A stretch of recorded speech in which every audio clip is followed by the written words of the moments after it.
Hello friends, आज tablet lip 52 বিষয়ে আলোচনা কৰিম। তো লিপ 52 এটা আয়ুৰ্বেদিক প্ৰডাক্ট হয়। আপোনাৰ হিমালয় কোম্পানীৰ ইয়াক ম্যানুফ্যাকচাৰ কৰে, হিমালয় কোম্পানীয়ে বনাইছে। তো এইটো হিমালয় যেহেতু আয়ুৰ্বেদিক হয়, যদিও আয়ুৰ্বেদিক হয়, বহুত আপোনাৰ এলোপেথিক ডক্টৰেও এইটো মেডিচিনটো সাজেষ্ট কৰে পেশেন্টক খাবৰ কাৰণে। তো ইয়াৰ অবভিয়াসলি ইয়াৰ ৰিজাল্ট ভাল হয় কাৰণে সবাই সাজেষ্ট কৰে। তো আজি ইয়াৰ গোটেইখিনি ইউজ, ইয়াৰ ডোজ, চাইল্ডৰ ক্ষেত্ৰত কিমান ডোজ খুৱাব পাৰে আপোনালোকে, বা এডাল্টে কিমানখিনি ডোজ ল'ব পাৰে, বা ইয়াৰ কিবা সাইড এফেক্ট আছে নেকি, যদি কিবা সাইড এফেক্ট আছে কি সাইড এফেক্ট হ'ব পাৰে, গোটেইখিনি বিষয়ে আলোচনা কৰিম। গতিকে আপোনালোকে ভিডিঅ'টো লাষ্টলৈকে চাই থাকিব। আৰু যদি মোৰ চেনেলটো নতুনকৈ চাই আছে তেনেহ'লে মোৰ চেনেলটো ছাবস্ক্ৰাইব কৰিব নাপাহৰিব। আৰু লগতে ভিডিঅ'টো ভাল লাগিলে আপোনালোকে লাইক কৰিব। আৰু যদি কিবা সুধিব থাকে আপোনালোকৰ লিপ 52ৰ বিষয়ে তেতিয়াহ'লে কমেণ্ট বক্সত নিশ্চয় জনাব, মোক নিশ্চয় কুৱেশ্যন কৰিব পাৰে।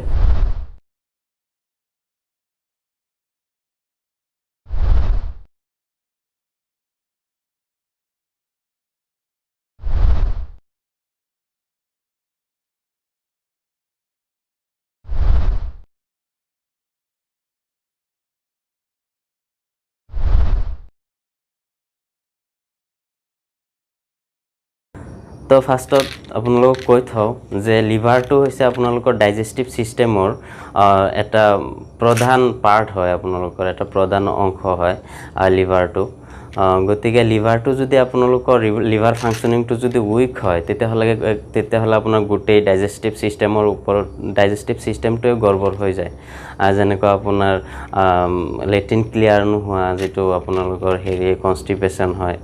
আৰু তাৰপিছত আপোনাৰ খাব মন নোযোৱা, লছ অফ এপাটাইটিছ, যিটো আপোনাৰ খাব ভোক নলগা ভাৱ এটা হৈ যায়, খাব মন নাযায়, এনেকুৱা বহুত অসুবিধা হয়। তো গোটেইখিনি মই আপোনালোকৰ লগত আলোচনা কৰিম। মেইনলি আপোনাৰ লিপ 52ত 8টা ইনগ্ৰিডিয়েণ্ট আছে, 8টা বস্তু মিক্স কৰি লিপ 52 টেবলেটটো বনোৱা হৈছে। গতিকে এই 8টা ইনগ্ৰিডিয়েণ্টৰ কোনটো কি কাম কৰে সেইখিনি কথাখিনি যদি আপোনালোকে জানি ল'ব পাৰে তেতিয়াহ'লে আপোনালোকে নিজেই লিপ 52 কি কাম কৰে সেই বস্তুখিনি আপোনালোকে গম পাই যাব। মই লিপ 52ৰ প্ৰধান ইউজ কেইটামান আপোনালোকক কৈ দিছোঁ। যে কিছুমান যেনেকৈ ক্ৰনিক এলকহলিক পেচেণ্ট থাকে, সদায় বহুত দিনৰ পৰা মদ চদ খাই থাকে, বিয়েৰ খায়, মদ খায়, বা গুটখা জাতীয় বস্তু বেছিকৈ খায়, এনেকুৱা পেচেণ্টৰ ক্ষেত্ৰত লিভাৰ ফাংচনিংটো বহুত উইক হৈ যায়, লাহে লাহে উইক হৈ পৰে। তেনেকুৱা পেচেণ্টৰ ক্ষেত্ৰত লিপ 52 টেবলেটটো বহুত ভাল কাম কৰে। আৰু যিটো ভোক নলগা, যিটো মই আগতেও কৈছোঁ যে ভোক নালাগে, সেইটোৰ ক্ষেত্ৰতো আপোনালোকে যে লিপ 52 টেবলেটটো ভালকৈ ড'জটো যদি ভালকৈ আপোনালোকে লয়, কণ্টিনিউ কৰি থাকিলে আপোনালোক ভোক লগাটো বহুত বাঢ়ি যায়। সেইটোৰ ক্ষেত্ৰতো ভাল ৰিজাল্ট দিয়ে লিপ 52 টেবলেটে। আৰু লিভাৰৰ বেলেগ বেলেগ প্ৰব্লেম, যেনেকৈ ফেটি লিভাৰত চৰ্বি জমা হৈ গ'লে, বা হেপাটাইটিছ বা চিৰ'চিছটো যেতিয়া লাষ্টলৈকে গৈ লিভাৰটো ডেমেজ হৈ যোৱা ষ্টেজত পৰি যায় তেতিয়া চিৰ'চিছ হোৱা বুলিও কোৱা হয়। এইবিলাক বেমাৰৰ ক্ষেত্ৰতো ডক্টৰে লিপ 52 টেবলেটটো প্ৰেছক্ৰাইব কৰে। ডাইজেষ্টিভ ছিষ্টেমটো ইম্প্ৰুভ কৰিবৰ কাৰণেও ডক্টৰে লিপ 52 খাব দিয়ে। কনষ্টিপেশ্যন হৈ গ'লে আপোনালোকৰ যদি লেট্ৰিনটো ক্লিয়াৰ নহয়, লেট্ৰিন কৰিব গ'লে আপোনালোকৰ লেট্ৰিন কৰে ঠিকে, কিন্তু লেট্ৰিনটো ক্লিয়াৰ হোৱা নাই, এনেকুৱা এটা আপোনালোকৰ ভাৱ হয়, বা লেট্ৰিনটো ভালকৈ নহয়, এইটো যিটো আপোনাৰ কনষ্টিপেশ্যন বুলি কয়, কনষ্টিপেশ্যনৰ পেচেণ্টৰ ক্ষেত্ৰতো টেবলেট লিপ 52 খাবৰ কাৰণে এডভাইচ কৰা হয়। আপোনাৰ লিপ 52ত ডায়েৰিটিক্সও মিক্স হৈ থাকে। ডায়েৰিটিক্সৰ কাম হ'ল আপোনাৰ পেচাবৰ আউটপুটটো বঢ়াই দিয়ে ডায়েৰিটিক্সে, যাৰ ফলত আপোনাৰ লিভাৰতে হওক বা আপোনাৰ শৰীৰত যদি টক্সিক পদাৰ্থ, যদি দূষিত অদৰকাৰী পদাৰ্থ যদি আপোনাৰ দেহত বাঢ়ি যায় তেতিয়াহ'লে এইটো পেচাবৰ থ্ৰুত আপোনাৰ বাহিৰত ওলাই দিয়ে টক্সিক অদৰকাৰী দূষিত পদাৰ্থ। আৰু জিম কৰা ল'ৰা ছোৱালীৰ ক্ষেত্ৰত বহুতে সোধে যে জিম কৰিলে লিপ 52 খাব লাগে, মানে কিয় খাব লাগে, মানে জিমৰ লগত ইয়াৰ কি ৰিলেশ্যন আছে। তে জিমৰ লগত ইয়াৰ মেইন ৰিলেশ্যনটো হৈছে আপোনাৰ জিম বেছি প্ৰটিনযুক্ত, বেছি কাৰ্বহাইড্ৰেটযুক্ত খোৱা বস্তু খাব লাগে, বা কিছুমানে হেভি ছাপ্লিমেণ্টো লোৱা দেখা যায়।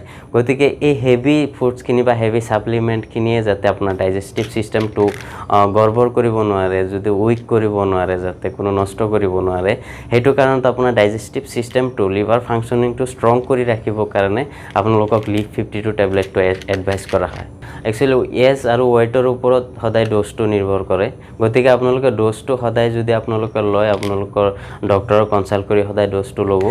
ইয়াত ইয়াত লিখি দিয়া মতে চাইল্ডৰ ক্ষেত্ৰত আপুনি এটা টেবলেট দিনত এবাৰ বা দুবাৰ ল'ব পাৰে আৰু এডাল্টৰ ক্ষেত্ৰত আপুনি দুটা টেবলেট দুটাকে আপুনি দিনত দুবাৰ বা তিনিবাৰো ল'ব পাৰে আৰু লিপ 52 টেবলেটটো যেহেতু আয়ুৰ্বেদিক হয় হাৰ্বেল হয় গতিকে লিপ 52 দাবী কৰা মতে লিপ 52 টেবলেটৰ পৰা কোনো সাইড এফেক্ট নহয় তথাপিতো যদি আপোনালোকৰ যদি ড'জত কিবা খেলিমেলি হৈ যায় ড'জটো যদি আপোনালোকৰ অভাৰড'জ হৈ যায় তেতিয়াহ'লে আপোনালোকৰ পেটত অলপ হালকা এটা পেইন এবডোমেন পেট বিষ এটা অনুভৱ কৰা দেখা যায় কেতিয়াবা কিছুমান পেচেণ্টৰ ক্ষেত্ৰত তো ফ্ৰেণ্ডছ এতিয়া সেই যি 8টা ইনগ্ৰেডিয়েণ্ট দি কিনে লিপ 52 টেবলেটটো বনোৱা হৈছে সেই 8টা ইনগ্ৰেডিয়েণ্টৰ মই গোটেইখিনি মই কামখিনি কৈ দিছোঁ আপোনাৰ ইম্পৰ্টেণ্ট ইনগ্ৰেডিয়েণ্ট কেইটাৰ কামখিনি কৈছোঁ যে ফাৰ্ষ্ট ইনগ্ৰেডিয়েণ্টটো হৈছে আপোনাৰ হিমস্ৰাটো হৈছে এণ্টিভাইৰেল প্ৰপাৰ্টিজ আছে ইয়াক যদি লিভাৰত কিবা ইনফেকশ্যন হ'লে তেতিয়াহ'লে এই হিমস্ৰাই তাক আৰু এগেইনষ্টত কাম কৰে আৰু আছে কাছমানিটো আপোনাৰ এই এটা ডাইৰেটিক্স হয় ডাইৰেটিক্স ইয়াৰ কাম হৈছে আপোনাৰ লিভাৰত জমা হোৱা যিখিনি টক্সিক আছে যিখিনি অদৰকাৰী ক্ষতিকাৰক পদাৰ্থখিনি আছে সেইখিনি ইউৰিনৰ জৰিয়তে বাহিৰলৈ ওলাই আনে আৰু আছে মন্দুৰ ভস্ম এই আইৰণ সাপ্লিমেন্ট হয় আপোনাৰ বডিত যদি হিমোগ্লোবিন লেভেলটো কমি যায় যদি আপুনি উইকনেছ হয় যদি আপুনি এনিমিক হৈছে আপোনাৰ যে ব্লাড কম হোৱা বুলি যেটো কয় হিমোগ্লোবিনটো কমি যোৱা তেনে ক্ষেত্ৰত এই আইৰণ সাপ্লিমেন্ট হিচাপে কাম কৰে আৰু আপোনাৰ হিমোগ্লোবিন লেভেলটো বঢ়াই দিয়ে কাছমাণ্ডা আছে কাছমাণ্ডাটো হল আপোনাৰ ব্লাড পিউৰিফাই কৰে এই ব্লাডটো মানে পিউৰিফাই কৰে আপোনাৰ বডিৰ ব্লাড আৰু এই ডাইজেষ্টিভ সিস্টেমটো ইমপ্ৰুভ কৰে ষ্ট্ৰং কৰে ডাইজেষ্টিভ সিস্টেমটো আৰু অৰ্জুনা আছে অৰ্জুনাটো হাৰ্টৰ কাৰণে ভাল হয় চেষ্ট পেইন হ'লে বা হাই কোলেষ্ট্ৰল হ'লে বা আপোনাৰ হাই বিপি হাই হ'লে তেতিয়া এই অৰ্জুনাই আপোনাৰ বিপিটো বা কোলেষ্ট্ৰল লেভেলটো নৰ্মেললৈ আনি দিয়ে তো এইকেইটা মেইন ইনগ্ৰেডিয়েণ্ট হয় লিপ 52 আৰু আছে গতিকে ভিডিঅ'টো বহুত ডাঙৰ হৈ গৈছে তো ভিডিঅ'টো এইখিনিতে শেষ কৰিছোঁ আকৌ লাগিলে নেক্সট আৰু এটা ভিডিঅ' বনাম তাতে লিপ 52 টেবলেট আৰু লিপ 52 ডিএছ আছে সিৰাপ লিপ 52 আছে আকৌ সিৰাপ লিপ 52 ডিএছও আছে তাৰপিছত লিপ 52 ড্ৰপছ গোটেইখিনি আছে বহুতখিনি কথা আছে তো আজি ভিডিঅ'টোত এইখিনিতে সামৰিছোঁ আৰু আকৌ কৈছোঁ মোৰ ভিডিঅ'টো ভাল লাগিলে মোৰ ভিডিঅ'টো লাইক কৰিব আৰু কমেন্টছ কৰিব আৰু মোৰ চেনেলটো সাবস্ক্ৰাইব কৰিব নাপাহৰিব